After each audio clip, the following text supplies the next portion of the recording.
बिस्मिल्लाहिर्रहमानिर्रहीम। तो स्टूडेंट्स, आज हम जो है ना वो हम लीवर्स का एसिड और बेसिस का नज़रिया पढ़ने जा रहे हैं। ठीक हो गया। तो कल हमने प्रीवियस जो थे एसिड और बेसिस के बारे में बाकी नज़रियात पढ़े थे, यानी कि ब्रॉन्स्टर लोरी का नज़रिया पढ़ा था, हमने रहीनस का एसिड और बेसिस का नज़रिया पढ़ा था। लेकिन आज जो है हम वो एक थर्ड वन जो लास्ट नज़रिया है एसिड और बेसिस का, हम उसको डिस्कस करने जा रहे हैं। ठीक हो गया जी। तो बाकी आपको क्लियर था इंशाल्लाह। ये जो है ना आपके पास ये बच्चे पूछे तो फिर आ सकता है शॉर्ट के तौर पर, वैसे लॉ के तौर पर भी आ जाता होता है। ठीक हो गया। तो इसको हम इंशाल्लाह आज डिटेल से देखने जा रहे हैं। ठीक हो गया जी।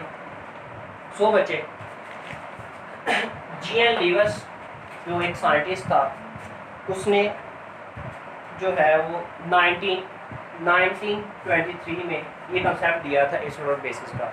बच्चे, जो प्रीवियस हमारे पास साइंटिस्ट थे उन्होंने क्या किया था? प्रीवियस साइंटिस्ट क्या कर रहे थे? उन्होंने हाइड्रोजन H पॉजिटिव की बात कर रहे थे, हाइड्रोजन से आगे पीछे नहीं निकल रहे थे। लेकिन इस साइंटिस्ट ने जो जी.एन. लीवर्स है, ये आगे इसने जो है हाइड्रोजन पॉजिटिव की बात ही ख़त्म कर दी। यानी उनकी जो सोच थी वो बहुत महदूद थी। वो जो दो साइंटिस्ट थे उनकी सोच ज़रा महदूद थी, लेकिन इसकी सोच जो ब्रॉड थी, इसकी सोच जो थी वो बहुत आला सोच थी। इसने थोड़ा सा अच्छा सोचा, उनकी सोच भी अच्छी थी बच्चे। लेकिन ये क्या था कि उन्होंने हमें राह दे दी एसिड और बेसिस के हवाले से कि आप सर्च करें। लेकिन इसने एट द एंड जो है ना वो एक रिजल्ट निकाला जो हमारा लास्ट नज़रिया है। चलो हम देखते हैं।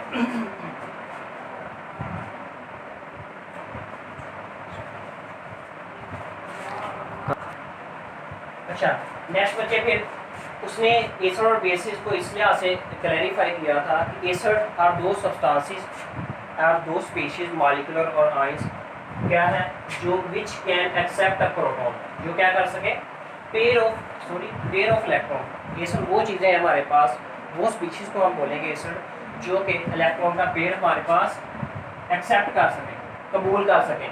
ठीक हो गया, एसिड उनको बोलेंगे। बाद में क्या बेस कैन डोनेट एक ऐसी स्पीशीज मॉलिक्यूल या ion which can donate pair of electron, pair of या नॉन पेयर भी हम इसे बोल सकते हैं, या पेयर ऑफ मतलब दो इलेक्ट्रॉन। ठीक होगा ना, पेयर जो जोड़ा जो है ना वो उसको इलेक्ट्रॉन का उसको डोनेट कर सके, उसे हम लीवर्स बेस के तौर पर जानेंगे। उसे हम किसके तौर पर जानेंगे? लीवर्स बेस के तौर पर जानेंगे। देखिए बच्चे, हम इसकी कुछ इंपॉर्टेंट एग्जाम्पल्स को हैंडल करने जा रहे हैं। यहाँ पर हम देखते हैं जो बोरॉन ट्राइफ्लोराइड और NH3 है, इसके दरमियान हम देखते हैं जो एसिड और बेस, कौन सा इसमें एसिड है और कौन सा इनमें से बेस है। सो बच्चे, आपको पता है बेस वो एक्ट करेगा जिसके पास पेयर ऑफ इलेक्ट्रॉन होगा, अजाफी होगा, और एसिड वो एक्ट करेगा जिसके पास जो है ना वो इलेक्ट्रॉन की डेफिशिएंसी है। ठीक हो गया ना, वो अपने ऑक्टेट को मुकम्मल करने के लिए वो इलेक्ट्रॉन लेना चाहेगा। सही है। बहरहाल यहाँ पे हमारे पास बोरॉन ट्राइफ्लोराइड है। बोरॉन ट्राइफ्लोराइड में हमारे पास बच्चे डियर स्टूडेंट्स वो क्या है कि बोरॉन एक तीसरे ग्रुप का एलिमेंट है। बोरॉन किस ग्रुप का एलिमेंट है? तीसरे ग्रुप का हमारे पास एलिमेंट है। जबकि फ्लोरीन हमारे पास 7 ग्रुप का एलिमेंट है। बोरॉन के वेले शेल में 3 इलेक्ट्रॉन होते हैं जिसको मैंने क्रॉस से दार किया। बोरॉन के इलेक्ट्रॉन को मैंने क्रॉस से दार कर रहा हूँ, उनके इलेक्ट्रॉन की नुमाइंदगी। ये भी इलेक्ट्रॉन है, डॉट से भी और क्रॉस से भी की मैंने इलेक्ट्रॉन की नुमाइंदगी है, लेकिन मैंने उनको डिफ्रेंशिएट करने के लिए हमने तो इसलिए क्रॉस बोरॉन के इलेक्ट्रॉन को मैंने क्रॉस से दार कर दिया और फ्लोरीन के इलेक्ट्रॉन को मैंने डॉट से दार कर दिया। है वो इलेक्ट्रॉन है, सेम थिंग्स हैं। सो बोरॉन के वेले शेल में 3 इलेक्ट्रॉन होते हैं। ठीक है, तो जो फ्लोरीन के वेले शेल में 7 इलेक्ट्रॉन होते हैं। ये इसने मिलके बॉन्ड बना लिया, इसने मिलके इसके ये कोवैलेंट बॉन्ड बन गए। तो बोरॉन के वेले शेल में जो है ना वो ऐसे कोवैलेंट बॉन्डिंग करके जो है अभी भी 6 इलेक्ट्रॉन है। इनके तो पूरे हो गए 8 वेले शेल में, लेकिन बोरॉन के वेले शेल में अभी भी 6 इलेक्ट्रॉन है। कितने हैं? 6 इलेक्ट्रॉन हैं। लेकिन उसने कितने पूरे करने हैं? 8 पूरे करने हैं ना। ऑक्टेट रूल क्या होता है? किसी एटम का अपने वेले शेल में 8 इलेक्ट्रॉन पूरे करने को हम क्या कहते हैं? Octet rule. सो बच्चे, इसमें 2 इलेक्ट्रॉन्स की कमी है। इसमें कितने इलेक्ट्रॉन्स की कमी है? 2 इलेक्ट्रॉन्स की कमी है। तो ये फिर अमोनिया है। अमोनिया जो है वो 5वें ग्रुप का एलिमेंट है। ठीक हो गया। इसके पहले शेल में 5 इलेक्ट्रॉन होते हैं, पहले शेल में 2 इलेक्ट्रॉन आ गए और दूसरे शेल में 5। सो इसके पास 2 इजाफी 3 हाइड्रोजन आगे मिलके इन्होंने जो है ना वो बॉन्डिंग कर ली इसके साथ। ये हाइड्रोजन के शेल में 1 इलेक्ट्रॉन होता है, उसको डुप्लेट रूल मुकम्मल करने के लिए 1 इलेक्ट्रॉन चाहिए था, तो वैलेंट पार्ट बना के जो था वो सेटिस्फाई होगा। लेकिन इसके पास अमोनिया के पास अभी 2 वेले 3 इलेक्ट्रॉन यानी लॉन पेयर जिसे बोलते हैं वो अभी भी मौजूद है। तो ये देने का ध्यान रखता है, ये सही बंदा है, ये लेने वाला है। तो ये अमोनिया क्या है, अपनी सखावत करेगा बोरॉन को, ठीक है। ये 2 इलेक्ट्रॉन कहता है कि कोऑर्डिनेट एक वैलेंट पार्ट बच्चे होता है कि अगर 2 इलेक्ट्रॉन जो है ना वो देखे, एक एटम 1 इलेक्ट्रॉन दे और दूसरा एटम 1 इलेक्ट्रॉन दे, वो क्या बोलते हैं कोवैलेंट कंपाउंड, जो दोनों की शेयरिंग से प्याली जिसे बोलते हैं, ठीक हो गया। जब कोऑर्डिनेट कोवैलेंट बॉन्ड होता है ये भी कोवैलेंट बॉन्ड की तरह ही है, प्याली होती दोनों की, लेकिन देता दोनों के दोनों इलेक्ट्रॉन एक ही एटम देगा दूसरे को, दोनों के दोनों इलेक्ट्रॉन सिर्फ एक ही एटम दूसरे एटम को देता है। सो ये डेफिशिएंट था, इलेक्ट्रॉन डेफिशिएंट था सेंट्रल एटम, तो ये जो 2 इलेक्ट्रॉन थे जो इलेक्ट्रॉन का पेयर था उसने इसको दिया। सो कोऑर्डिनेट कोवैलेंट बॉन्ड को बच्चे हम एक तीर से ज़ाहिर करते हैं, डोनर से एक्सेप्टर की तरफ एक तीर से ज़ाहिर करते हैं। इसका मतलब इसने 2 इलेक्ट्रॉन इसको दिए। अब देखो इसके पहले शेल में 8 पूरे हो गए, उसका भी और इनका दोनों का काम चल गया। ओके, तो ये अडेप्ट बनती है। हमेशा याद रखना कि हमारे पास कोऑर्डिनेट कोवैलेंट बॉन्ड की सूरत में हमेशा अडेप्ट बनती है। अडेप्ट का मतलब है एक हमेशा हमारे पास सिंगल प्रोडक्ट बनती है। ओके जी, नेक्स्ट हमारे पास एक अदर एग्जांपल है फॉर अ केटाइन। ये जो एक मॉलिक्यूल था, न्यूट्रल मॉलिक्यूल अमोनिया था। अगर हम केटाइन की बच्चे बात करें तो केटाइन क्या होता है, वो भूखा होता है। केटाइन के पास प्रोटॉन ज़्यादा होते हैं, केटाइन के पास क्या होते हैं, प्रोटॉन एक्सेस में होते हैं, यानी कि इलेक्ट्रॉन की कमी होती है, डेफिशिएंट इलेक्ट्रॉन होते हैं, इलेक्ट्रॉन की कमी होती है। वो चाहता है कि मुझे इलेक्ट्रॉन मिले, ये चाहता है ना कि उसका रुझान क्या होता है कि मुझे इलेक्ट्रॉन मिले, इलेक्ट्रॉन चाह रहा होता है। तो ये क्या करेगा, H पॉजिटिव है एक हमारे पास केटाइन। आपको पता है हाइड्रोजन के वेलेंस शेल में उनका अटॉमिक नंबर 1 होता है। और बच्चे मैंने एक पॉइंट की बात आपको बोली थी कि जितने किसी एटम में प्रोटॉन की तादाद होती है ना, उतने ही उस एटम में इलेक्ट्रॉन्स की तादाद होती है। ठीक हो गया। जब इसमें एक इलेक्ट्रॉन होता है इसके वेलेंस शेल में, हम एक इलेक्ट्रॉन वो भी निकाल दें, इलेक्ट्रॉन निकल गया, इसका मतलब है इनबैलेंस क्रिएट हो गया। प्रोटॉन 1 था, वो प्रोटॉन फिर ज्यादती में आ जाएगा, इसमें पॉजिटिव चार्ज हो गया। तो इसके पास एक लोन पेयर है, इसके पास अमोनिया के पास एक लोन पेयर है, ये इसको दे देगी, डोनेट कर देगा। ठीक है, तो जिससे इसका वेलेंस शेल भी मुकम्मल हो जाएगा। ठीक है, वो दोनों के दोनों इसको ये कोऑर्डिनेट कोवैलेंट बन गया अमोनिया टू इसके दरमियान, यानी कि अमोनियम आयन हमारे पास बन जाता है। ये NH4 पॉजिटिव हमारे पास बन जाता है।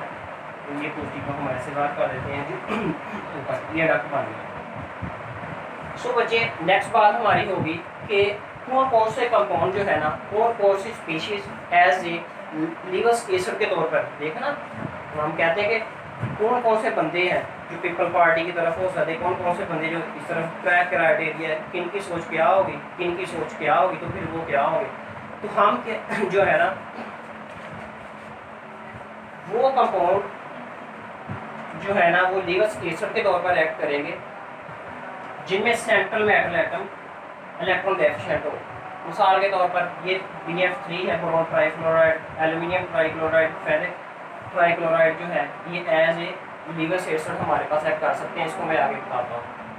बच्चे सेंट्रल एटम जो है जिनमें वो इनकम्प्लीट वेल शेल, जिनका वेल शेल जो इनकम्प्लीट हो, वो जो है ना वो जो लीवर्स एसिड के तौर पर एक्ट कर सकता है। नेक्स्ट सिंपल केटाइन्स, जैसे मैं इसकी मिसाल बोलूँ, जैसे बोरॉन है, बोरॉन को मैंने क्या बोला था कि तीसरे ग्रुप का एलिमेंट है। ठीक है, इसके वेलेंस शेल में कितने होंगे, इसके वेलेंस शेल में कितने इलेक्ट्रॉन होंगे, तो फ्लोरीन आएगी, फ्लोरीन